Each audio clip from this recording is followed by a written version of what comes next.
Shalom semuanya. Halo. Kami dari kelompok 5 IPS akan membagikan hasil wawancara kami mengenai pemimpin yang menerapkan nilai-nilai Pancasila. Nah, adapun yang kami wawancarain atau narasumber yang kami pilih adalah Bapak Novel Priyatna selaku pemimpin atau ketua program studi Pendidikan Agama Kristen Fakultas Ilmu Pendidikan di Universitas Pelita Harapan. Selamat menonton dan selamat menyaksikan teman-teman. Simak baik-baik ya. Biar hemat ongkos gitu ya. Oke.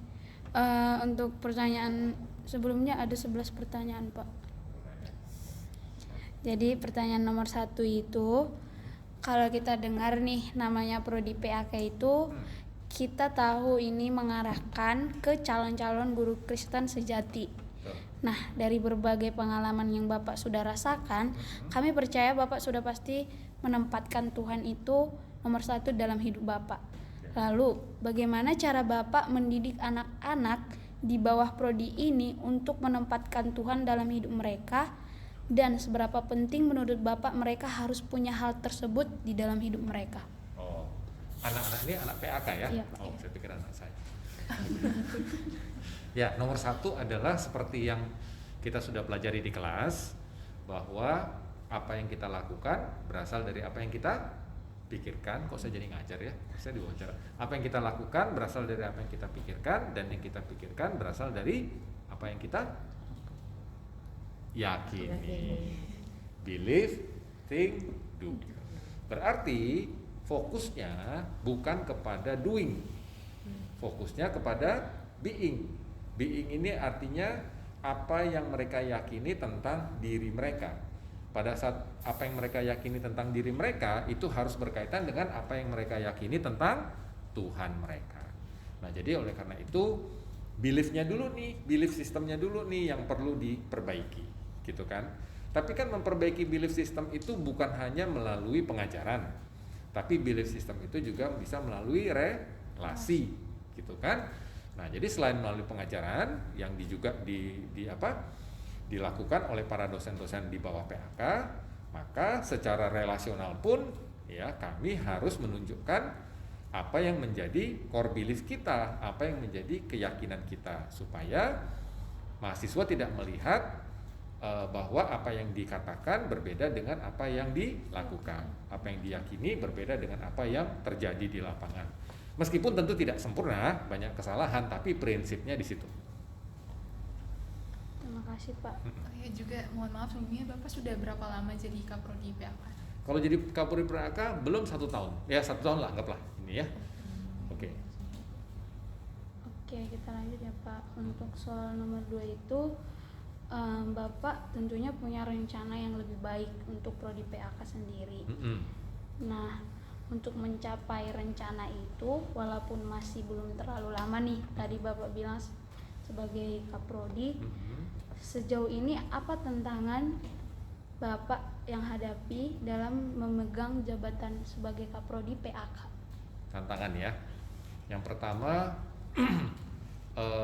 tentu karena saya masih baru, belum setahun gitu ya, nyaris lah 1 tahun, sehingga saya masih perlu banyak belajar. Nah, yang kedua, pada saat yang bersamaan waktu saya terpilih jadi Kaprodi, saya juga diminta menjadi ketua MBKM UPH. Jadi saya menjalankan 2 peran yang baru sekaligus, gitu kan. Nah, di sisi lain tugas-tugas mengajar, tugas tridharma lah ya, perguruan tinggi itu tidak bisa ditinggalkan. Belum lagi juga masalah keluarga dan sebagainya. Nah, jadi saat ini memang tantangan terbesarnya adalah saya menghadapi 2 situasi yang baru bersamaan, gitu kan ya, sehingga itu butuh penyesuaian. Ditambah lagi satu lagi, PAK mau proses akreditasi. Nah, mantap kan? Mantap kan? Pening kepala, gitu. Jadi tantangannya itu, ya, prosesnya. Nah, namun saya bersyukur, ya rekan-rekan dosen di PAK memberikan support, gitu ya. Tentu tetap setiap pribadi dosen kan punya keunikan masing-masing gitu kan. Nah, pasti beradaptasi dengan keunikan masing-masing juga pasti ada tantangan tersendiri gitu kan ya. Tapi ya namanya kita harus terus berusaha untuk saling mengerti, memahami dan bekerja sama, beradaptasi. Itu kira-kira. Oke. Pertanyaan selanjutnya kan Pak. Ini konteksnya Bapak sebagai Kaprodi kan. Nah, selama menjabat sebagai Kaprodi ini, apakah Bapak pernah dapat kritik atau masukan dari mahasiswa maupun sesama dosen gitu, dan kalaupun pernah, bagaimana cara Bapak menanggapinya? Oke. Kritik dan saran. Kritik dan saran ya. Kalau dari mahasiswa belum pernah, saya nggak tahu apakah karena takut, malu, segan, atau memang nggak ada. Tapi nggak mungkin nggak ada kan, sombong kali saya ya. Nah yang kedua, kalau dari para dosen di PAK, yang saya dengar ya, yang saya ketahui adalah waktu saya yang agak kurang kepada mereka. Karena itu tadi kan saya di saat yang bersamaan juga menjabat ketua MBKM, gitu ya. Nah MBKM ini juga di kita masih baru, ya. Jadi waktu saya menjabat itu baru setahun berjalan, ya. Jadi dari peralihan dari kepengurusan yang lama setahun beralih ke saya. Jadi masih belum stabil. Nah jadi di saat yang bersamaan saya menangani itu sehingga waktu terpecah, sehingga yang pernah disampaikan kepada saya adalah saya waktunya kurang untuk prodi PAK. Gitu. Itu yang saya ketahui. Nggak tahu kalau di belakang lagi ya, nggak tahu. Kurang itu maksudnya kurang kepada dosennya gitu atau mahasiswanya gitu?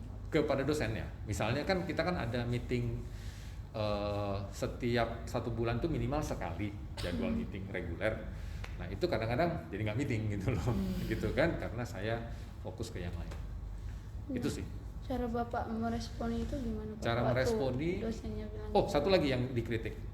Satu lagi sebelum saya itu ya. Saya suka memberikan info ataupun apa melalui WA itu bisa malam-malam. Jam 9, jam 10 dikritik Sudah itu kan. kami rasakan. Oh, udah ya. Udah rasakan ya. Sama lah berarti ya. Gitu. Karena seringkali pulang ke rumah saya lanjut kerja. Jadi nggak selesai di sini, gitu kan ya. Jadi bisa update-nya itu malam. Nah, saya dikritik gitu kan, mengganggu tidur kami, gitu kan, istirahat kami. Ya udah, berarti responnya jangan dilakukan lagi. Nah, satu lagi untuk yang pertama tadi, ya saya berusaha untuk membagi waktu, gitu ya, memanage lebih baik, gitu. Nggak lupa schedule rapat reguler, gitu. Oke, pertanyaan selanjutnya Pak. Sebagai Bapak sebagai pemimpin prodi, bagaimana strategi yang Bapak lakukan untuk mendukung dan mendorong kemajuan prodi PAK ini sendiri yang Bapak pegang? Kemudian apa strategi yang Bapak lakukan untuk meningkatkan distribusi kerja yang ideal di dalam prodi PAK ini? Oke. Saya menyadari bahwa saya banyak kelemahan, gitu ya. Saya menyadari bahwa saya tidak bisa bekerja sendirian. Dan di dosen prodi PAK itu banyak yang senior juga, gitu ya. Artinya mereka punya kemampuan, kapabilitas yang baik. Oleh karena itu saya tidak mau abuse of power, tahu nggak abuse of power?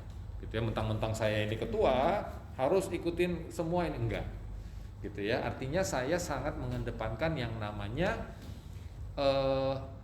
relasi, komunikasi, diskusi bersama, gitu ya. Nah jadi apapun informasi yang saya punya saya berikan, gitu ya. Apapun misalnya hal-hal keputusan terutama yang penting ya, itu saya akan komunikasikan untuk didiskusikan. Jadi saya memandang diri saya itu setara, gitu ya. Nah entah kenapa waktu saya jadi prodi PAK ini langsung kebayang di pikiran saya adalah servant leadership, gitu ya. Jadi kepemimpinan yang melayani, ya kan ya. Melayani di sini kan juga harus menekan ego kita, gitu kan ya. Mentang-mentang saya kaprodi, keputusan saya yang harus di ini, enggak, saya enggak gitu. Yuk kita diskusi sama-sama, kita kerjakan sama-sama. Kalaupun misalnya kita ada perbedaan pendapat ya kita selesaikan. Ya konflik biasa lah kan. Tapi gimana caranya supaya konflik itu jangan dihindari tapi diminimalisir lah, gitu kan ya. Dan kebetulan memang secara kepribadian saya ini orang yang cenderung menghindari konflik, meskipun itu juga kurang baik ya, gitu. Tapi juga cari-cari konflik nggak bagus juga kan, gitu loh. Nah, gimana menyimbangkan keduanya? Kalau misalnya ada hal yang misalnya ya kurang setuju atau apa, mungkin saya pendekatannya personal dulu, gitu kan ya, personal approach, ngobrol apa, baru kemudian coba diselesaikan. Gitu sih, lebih ke arah kekeluargaan. Oke, pertanyaan berikutnya, seperti yang kita tahu ya bahwa kan Bapak sebagai Ketua Prodi Pendidikan Agama Kristen. Nah, apakah ada pengalaman yang menjadi landasan Bapak untuk menjadi seorang pemimpin Prodi? Nah, dan menurut Bapak sendiri nih, bagaimana sosok pemimpin yang seharusnya layak disebut sebagai pemimpin itu? Melihat sekarang kan generasi muda juga acuh pada kemajuan negeri ini. Bagaimana strategi Bapak untuk mendorong, membekali generasi muda, khususnya mahasiswa Prodi PAK untuk menjadi calon-calon pemimpin yang takut akan Tuhan dan juga yang beriman gitu, Pak? Mantap kali pertanyaannya. Oke, saya sebelum menjadi Kaprodi, saya itu sekitar 5 tahun, 6 tahun, saya yang pertama adalah Direktur Student Service di kita, ya. Nah, saya sempat juga diminta menjadi Direktur Student Life, juga pernah menjadi Direktur Student Service-nya FON, gitu kan ya. Nah, cuman memang karena saya studi lanjut, semuanya itu saya tinggalkan. Siap, kesannya sombong banget tinggalkan. Maksudnya lepasin dulu, gitu kan ya. Setelah studi selesai, ya itulah langsung diminta jadi Kaprodi, gitu kan. Nah, jadi memang saya sudah ada pengalaman lah untuk itu. Namun kan sedikit berbeda. Kalau student service, tim saya adalah staff, gitu kan ya. Dan saya menangani semua mahasiswa TC, gitu ya. Dan waktu di student life ya semua UPH, gitu kan.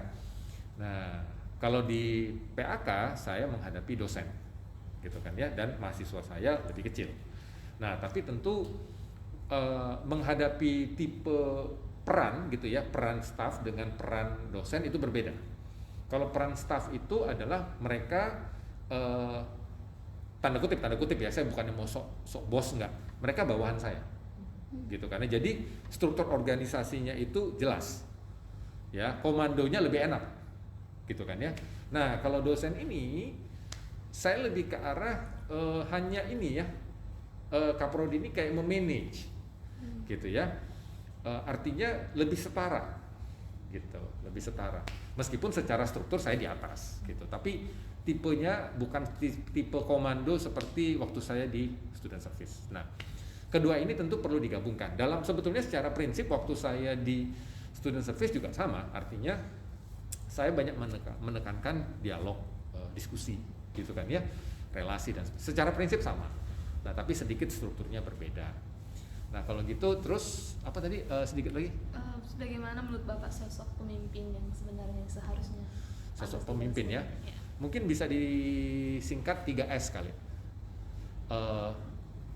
Dia harus melayani servant, ya, bukan serpent, kalau serpent ular kan.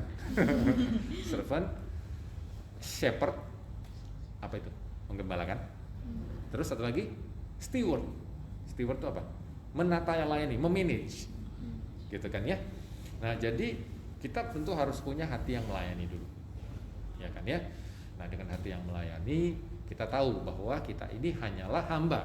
Kalau kalian baca Lukas 17 ayat 10, semoga saya nggak salah, itu dikatakan seorang hamba harus mengatakan kepada Tuhan, aku ini hanyalah hamba yang tak berguna, ya, biarlah semua kemuliaan bagimu. Jadi kita harus menyadari bahwa kita ini adalah hamba yang melayani.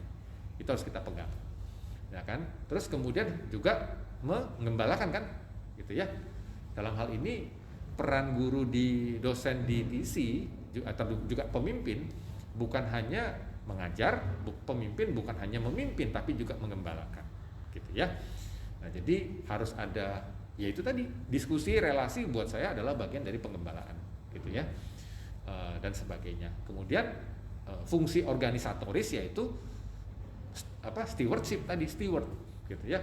Saya juga harus melakukan hal-hal yang sifatnya praktikal, hal-hal yang sifatnya teknikal, gitu kan ya. Artinya untuk memanage siswa ya tentu harus ada hal-hal secara teknis dong, gitu ya, memanage dosen, staff dan sebagainya. Nah, jadi menurut saya 3 hal itu sih, ya, yang setidaknya mungkin perlu. Ya pasti banyak, tapi dalam wawancara ini 3 dulu, ya. Itu yang tadi mahasiswa calon. Sebenarnya masih ada satu pertanyaan Oh, tadi boleh. Pak. Jadi kan Apa tuh? kita jika kita lihat sekarang ini generasi muda sekarang itu tidak acuh sama sama keadaan negeri ini gitu loh Pak. Nah jadi Bapak selaku Kaprodi ini bagaimana Bapak mendorong, memajukan atau memperlengkapi generasi muda khususnya mahasiswa Prodi PAK menjadi calon-calon pemimpin yang takut akan Tuhan dan beriman sebagainya. Dan gak acuh sama yang tidak acuh itu ya. Oke. Nah ini memang kan nggak bisa pekerjaan satu orang, gitu kan ya. Ini kan pekerjaan teamwork lah ya. Saya bagian dari dosen dan sebagainya. Saya selalu mengacu kepada yang namanya belief system, gitu kan ya. Artinya kalau kita bicara tentang iman, kita nggak hanya bicara bahwa kita warga negara sorga, kita juga bicara kita warga negara dunia, kan gitu kan ya. Nah berkaitan dengan profilnya TC, yaitu apa? Mahasiswa TC, graduate profile kita, calling, karakter, competence, dan compassion. Nah compassion ini kan sebetulnya kepada masyarakat, yang mana masyarakat itu adalah bagian dari bangsa kan. Nah mungkin kita terkadang gitu ya, kalau kita langsung bicara konteksnya besar bangsa, kadang-kadang terlalu abstrak dan jadinya hanya teori gitu ya. Nah mari mulai dengan sesuatu yang dekat, praktis, nyata begitu ya. Nah salah satunya kan melalui PKM gitu kan ya. Kayak kemarin saya baru melakukan PKM dengan Pak Musa, kami mengajak mahasiswa kami yang biasanya awalnya mereka itu hanya fungsi administratif gitu ya. Sekarang saya minta mereka bagian dari tim pembicara. Jadi saya kasih ini dulu ya, materi-materi segala macam. Nah bentuk konkretnya mereka yang bicara. Nah itu kan bukankah bagian ya menanamkan hal-hal tersebut gitu kan ya, bahwa karena ini kepada para guru-guru agama Kristen negeri, sekolah negeri tuh, itu kan juga bagian kan ya. Nah jadi mulai dari hal yang kecil, yang konkret, yang nyata ya, itu merupakan bagian kontribusi. Jadi kita ibarat puzzle, kita nggak mungkin bisa menyediakan semua, tapi mungkin satu keping-keping itulah ya kan ya gitu. Itu sih kalau dari saya. Untuk pertanyaan berikutnya, seperti yang kita tahu bahwa Bapak sendiri adalah Kaprodi. Bagaimana sikap kepemimpinan Bapak ini tercermin atau terbawa juga di kehidupan masyarakat sekitar? Kehidupan masyarakat sekitar ya. Paling saat ini yang betul-betul terdampak adalah keluarga. Karena saya hampir makanya saya bilang tadi ya, saya ini pulang istirahat sebentar lanjut kerja, bahkan Sabtu dan Minggu gitu ya. Makanya saya ada rasa berdosa, Sabat itu kurang jalan sama saya ya, Sabat. Kenapa? Karena karena cukup banyak, jadi saya harus nyicil. Kalau misalnya saya tumpuk di hari kerja aja, saya bisa stres gitu ya, karena terlalu banyak gitu. Jadi kayak nggak stop. Jadi ya saya minta ampun lah sama Tuhan, Sabatnya jadi nggak jalan, bener ya. Jadi pulang gereja, istirahat sebentar, lanjut lagi gitu. Nah jadi yang paling terdampak adalah tentu keluarga gitu ya. Satu hal yang saya tanamkan pada diri saya dan ingatkan pada diri saya adalah orang yang paling bukan berarti yang lain nggak penting, tapi salah satu yang paling signifikan orang yang kita lain itu adalah keluarga. Contohnya anak gitu ya. Karena apa? Karena kita ini baik guru maupun orang tua itu kan ibarat arsitek jiwa ya gitu. Dan orang yang paling tersakiti adalah orang yang biasanya paling dekat, dan itu adalah anak gitu kan ya. Kalian bisa bayangkan kalau misalnya saya tidak memperhatikan pola asuh saya kepada anak saya, itu akan membentuk atau menghasilkan luka batin yang dalam. Bukankah hal ini akan menghasilkan kerusakan nantinya begitu kan ya dalam kehidupannya, dan juga mempengaruhi orang di sekitarnya kan gitu ya kan ya. Nah jadi dan sebaliknya, kalau saya menerapkan pola asuh yang benar, yang sesuai dengan prinsip yang saya yakini dari Alkitab dan sebagainya, bukankah saya sekarang sedang memberikan satu puzzle bagi perkembangan yang lain gitu ya, berdampak kepada masyarakat. Nah jadi saya mengingatkan diri saya adalah jangan sampai saya hanya bisa berkhotbah, jangan sampai saya hanya bisa mengajar, jangan sampai saya hanya bisa mengkonseling orang, menasihati orang, dalam hal ini adalah mahasiswa, tapi saya tidak bisa melayani anakku sendiri, istriku sendiri gitu. Jadi dualistik gitu kan. Saya tidak mengatakan saya sudah sempurna ya, tapi saya berusaha meminimalisir hal itu. Itu sih kira-kira. Baik, pertanyaan selanjutnya Pak. Kita tahu bahwa setiap cohort ini pada saat sekarang punya kesulitan atau kebutuhannya masing-masing, kayak misalnya kalau 20 sedang TA, Ya. 21 yang mau persiapan buat magang, 22 Oke. juga dan 23 juga yang akan masuk nanti. Kira-kira gimana caranya, strategi Bapak sebagai Kaprodi dalam memberikan keadilan atau memperlakukan setiap cohort itu dengan sama sesuai dengan kebutuhan needs mereka? Oh, setiap cohort ya. Nah, masalahnya adalah begini. Saya ini meskipun saya kaprodi, tapi core bidang saya itu adalah konseling sebenarnya dan Christian education ya. Gitu. Sehingga saya ini kurang banyak mengajar anak-anak PAK. Gitu kan ya. Dan banyak anak-anak PAK itu justru banyak diajar oleh dosen-dosen yang lain. Gitu ya. Saya cukup banyak juga karena mata kuliah dasar misalnya di jurusan yang lain, prodi lain kayak kita lah ya kemarin gitu. Nah, jadi keadilan yang saya buat adalah pada ya di tengah kesibukan saya akhirnya terkondisi pada saat saya mengajar, itu dulu. Gitu ya. Pada saat saya mengajar, keadilan yang saya lakukan adalah tentu bukan hanya kepada mereka, tapi pada saat campur dengan prodi yang lain ya kepada semuanya. Tapi juga beberapa mata kuliah tertentu saya ngajar hanya anak PAK. Saya memberikan kesempatan yang seluas-luasnya bagi mereka untuk mengajukan pertanyaan, gitu kan ya, untuk berdiskusi dan sebagainya. Nah itu saya tidak pernah batasi. Justru saya minta, ayo nanya, gitu ya, ayo ini. Itu yang pertama. Nah yang kedua, tentu saya harus menyediakan waktu jika ada yang minta bertemu, gitu ya. Jadi saya harus mengakomodir semuanya. Tapi beda kalau minta konseling, gitu ya. Kalau minta konseling, karena konseling itu bukan semata-mata kasih nasihat, tapi ada proses lah. Saya mengarahkannya ke hope, karena saya konselor juga sebetulnya, tapi saya arahkan ke hope. Jadi saya membuka kesempatan seluas-luasnya di luar jam mengajar kepada siapapun anak PAK. Saya nggak pernah pilih-pilih. Tapi kalau misalnya saya di dalam kelas mengajar, ya tentu kepada konteks kelas saya. Ya, itu sih yang saat ini saya lakukan ya. Pertanyaan selanjutnya Pak, bagaimana Bapak selaku Kaprodi dapat membekali mahasiswa-mahasiswi PAK dalam persiapan untuk mengajar peserta didik nantinya? Oh, oke. Nah, tentu yang pertama melalui konteks pembelajaran di kelas. Nah, konteks pembelajaran di kelas ini kan sekali lagi bukan cuma saya, tapi para dosen. Nah, maka strategi ini kan kita bahas juga di rapat prodi, gitu kan ya. Sehingga apa yang kita rapatkan di prodi itu menjadi pola bagi semua dosen. Itu kan bagian dari persiapan. Itu yang pertama. Nah, yang kedua juga melalui HMPS, gitu kan ya. Nah, melalui pengarahan-pengarahan yang diberikan kepada HMPS, kan tidak semata-mata menjadi guru itu hanya urusan akademik kan, gitu ya. Tapi urusan yang non akademik juga. Termasuk dalam hal ini juga melalui mentoring. Nah, cuman mentoring ini memang selama saya di mana jadi kaprodi ini saya belum pernah ketemu sama tim mentoring. Saya juga agak miss, untung kamu ingetin gitu ya. Yang ini adalah HMPS. Meskipun mentoring di bawah HMPS kan ya sekarang. Tapi khusus tim mentoring saya belum. Kemudian tadi apa pertanyaannya? Mempersiapkan mereka jadi guru nanti. Oh, mempersiapkan. Oke. Terus kemudian yang ketiga adalah secara pribadi tentu saya perlu memberikan role model ya, keteladanan. Ya, paling konteksnya adalah yang paling sering terlihat adalah di kelas. Gitu kan ya. Kalau misalnya campur ya kepada semua, tapi kalau tidak adalah kepada anak-anak PAK gitu ya. Sekali lagi kalau saya selalu fokusnya adalah belief system gitu ya. Artinya saya mencoba untuk menolong mereka memiliki belief system yang benar sesuai dengan prinsip Alkitab yang kita yakini.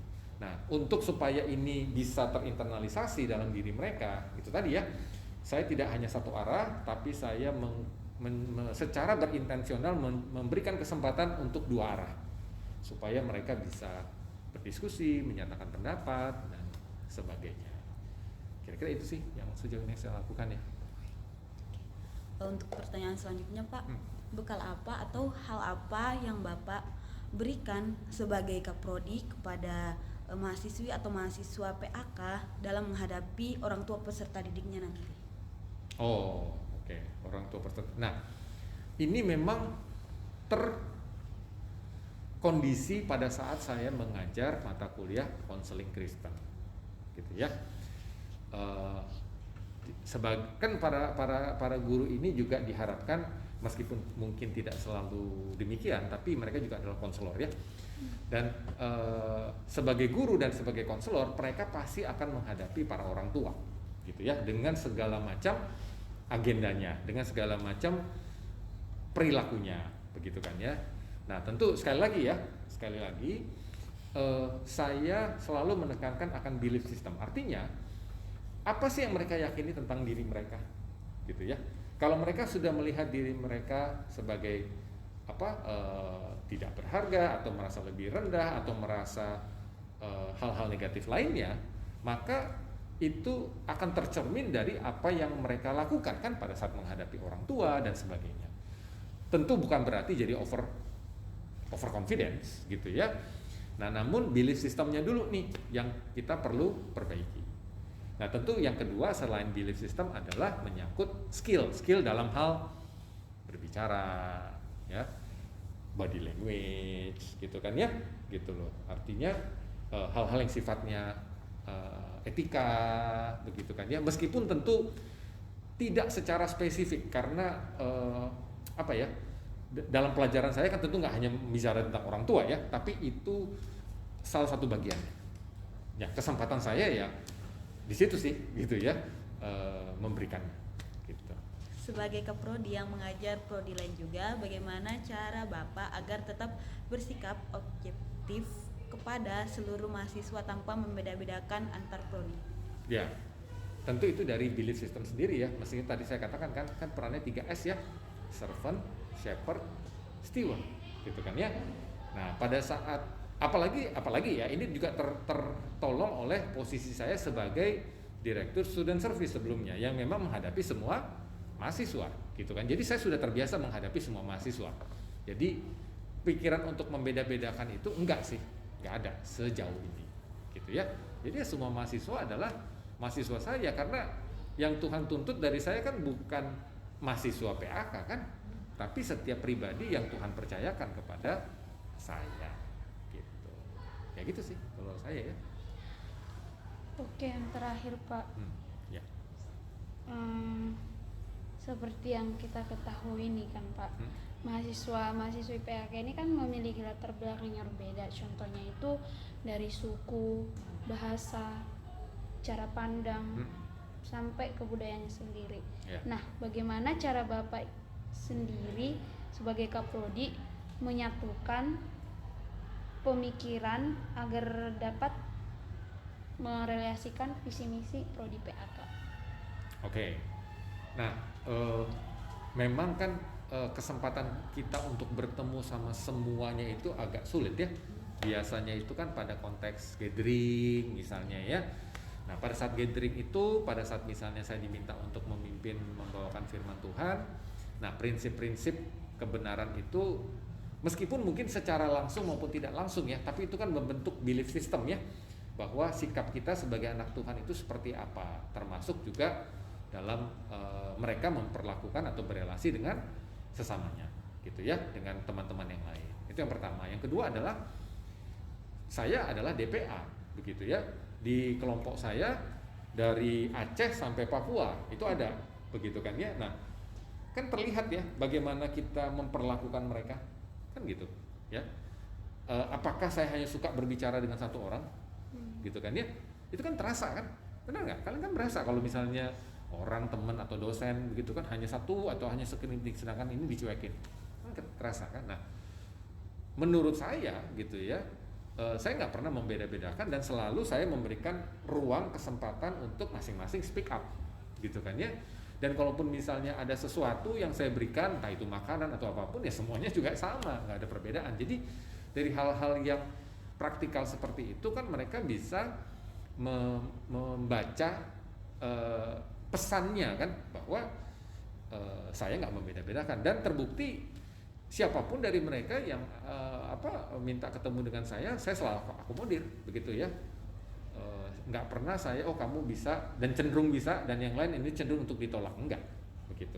Dan beberapa dari mereka yang memang secara pribadi, inisiatif pribadi minta ketemu saya misalnya, gitu ya. Itu dari berbagai latar belakang ini loh, sehingga buat saya itu suatu konfirmasi bahwa tidak ada yang merasa terpinggirkan gitu. Tidak ada yang merasa tidak dipedulikan gitu.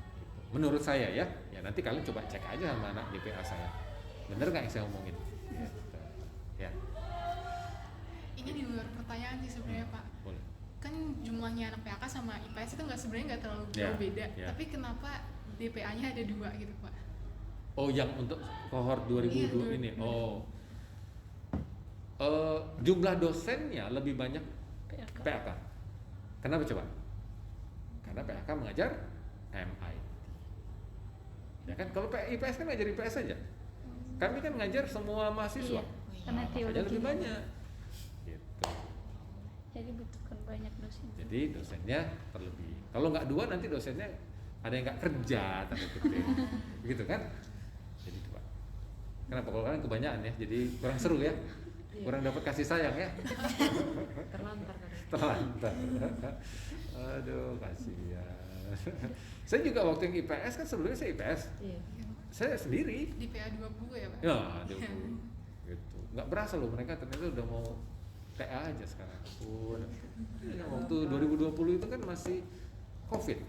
Saya masih ingat itu pertama kali COVID. Sekarang udah wah cepat. Makanya kalian cepat nih. Apalagi kalian dapat kalau IP di atas 3 kan 3 tahun kan? Iya. Di atas 3 semua. Amin. Nah, Puji 3 Tuhan, tahun kan? sejauh ini. Sejauh ini. Tapi memang perlu kerja keras sih untuk hal ini gitu ya. Tapi nikmatin lah, cepet kok, nggak berasa gitu ya. Menjalaninya memang berat gitu kan. Tapi setelah itu ini. Terus dari tadi Bapak bilang Bapak bilang tentang belief system itu. Ini pertanyaan saya sendiri, pertanyaan dari maksudnya saya penasaran gitu Pak. Dari belief system itu gimana sih caranya kita bangun belief system yang positif di hidup kita? Sedangkan kita ini udah banyak pengalaman berelasi sama orang, sama orang tua, dan itu ibaratnya udah nyampur-nyampur gitu dalam hidup kita. Jadi kayak susah untuk membangun yang positif sih kalau untuk dari saya. Oke, itu pertanyaan yang baik ya. Yang pertama adalah belief system kita kan cenderung subjektif. Subjektif ini artinya berdasarkan pikiran dan pengalaman kita. Dan itu terbentuk sejak kecil. Gitu ya. Pada saat orang tua kita memperlakukan kita beda dengan adik kita atau adik kakak kita, itu membentuk belief system kita. Bahwa apa? Saya berharga kalau saya dapat prestasi. Saya berharga kalau saya jadi anak baik, kan gitu kan? Itu menjadi penerimaan bersyarat kan? Itu kan belief system, gitu ya. Itu baru satu area, sedangkan areanya banyak banget, gitu. Nah, berarti kebenaran itu kan tanda kutip ya, kebenaran yang subjektif. Kenapa saya katakan tanda kutip? Karena kebenaran ini bukan kebenaran, tapi kita anggap itu sebagai kebenaran kan? Kebenaran subjektif harus dilawan dengan kebenaran objektif. Apa kebenaran objektif yang kita pegang? Sola Scriptura, Alkitab. Jadi belief versus belief. Belief dari Alkitab versus belief subjektif kita. Gitu ya. Ini dulu deh yang pertama. Nah, tapi kan belief Alkitab ini kan nggak segampang itu kita internalisasi, gitu kan ya. Nah, kita internalisasinya juga melalui apa? Praktek waktu kita formasi spiritual melalui apa? Disiplin rohani. Support system. Gitu ya. Jadi ya, kalau yang saya baca nih paper-paper kalian gitu ya, support system itu kan membantu setidaknya kalaupun belum merubah tapi men-challenge, ya kan, belief system kita. Ternyata bukan cuma aku yang paling menderita ya, ada yang lebih menderita lagi. Tapi kenapa kok dia bisa aku enggak? Kan kira-kira gitu. Atau kalaupun sama-sama enggak, sama-sama terpuruk, ternyata aku enggak sendiri, ya kan? Kan gitu. Itu merubah, cukup men-challenge belief system kan? Nah, kan gitu. Jadi apa ya? Dan terkadang hal itu apa ya, tanda kutip, sekali lagi tanda kutip ya, melebihi khotbah, tanda kutip ya, bukan berarti khotbah nggak penting, enggak. Kadang-kadang udah terlalu sering kita dengar khotbah, jadi lewat masuk kiri keluar kanan. Tapi pada saat kita berbagi, sharing di dalam support system, meskipun kita nggak dapat solusinya, ya kan, nggak dapat jawabannya, tapi ada yang dengerin aja, itu kan juga melegakan kan. Nah, itu juga bagian untuk merubah belief system. Makanya saya bilang apa? Jangan pernah berjuang sendirian. Kalau bisa jangan selain support system lebih dalam lagi, yaitu apa? Soul friend. Kalau kalian bisa dapat, gitu ya. Saya nggak tahu apakah kalian bisa soul friend semua, dan nggak harus, mungkin cuma dengan satu orang atau 2 atau 3 misalnya ya, itu lebih kecil. Tapi betul-betul terbuka. Tanda kutip telanjang, gitu ya. kita nggak rasa tertolak, nggak takut tertolak gitu ya, dan sebagainya. Nah, itu bagian dari perubahan belief system. Satu lagi ya, kalau kita percaya belief think do, tapi juga belief kita bisa berubah juga dari latihan do ya. Jadi do kita bisa mempengaruhi cara berpikir kita dan kemudian bisa mengubah belief system kita. Contoh ya, yang awalnya kita merasa bahwa aku pasti kalau ngomong belief system adalah dia merasa dirinya nggak berharga, terus dia berpikir, contohnya kalau aku bicara di kelompok pasti yang lain nggak mau dengar, gitu kan ya. Maka yang do-nya apa? Diam dia, ya kan.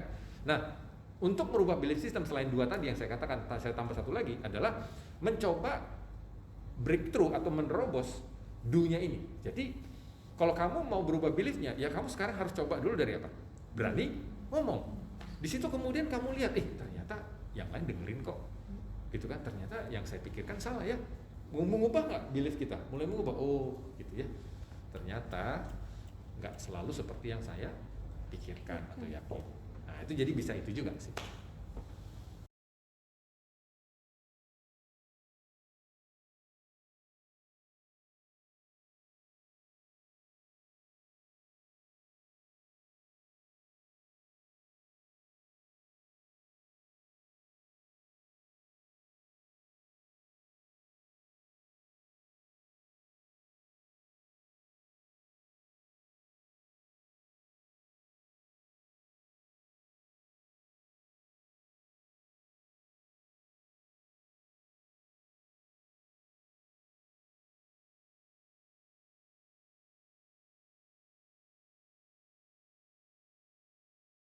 Itulah tadi hasil wawancara kami. Jadi pembelajaran yang dapat kita petik adalah bahwa seorang pemimpin yang berlandaskan nilai-nilai Pancasila sudah terlebih dahulu mengutamakan dan menempatkan Tuhan di dalam hidupnya, sehingga mampu menjadi pemimpin yang membangun bangsa dan negeri ini. Demikianlah hasil wawancara kami. Terima kasih.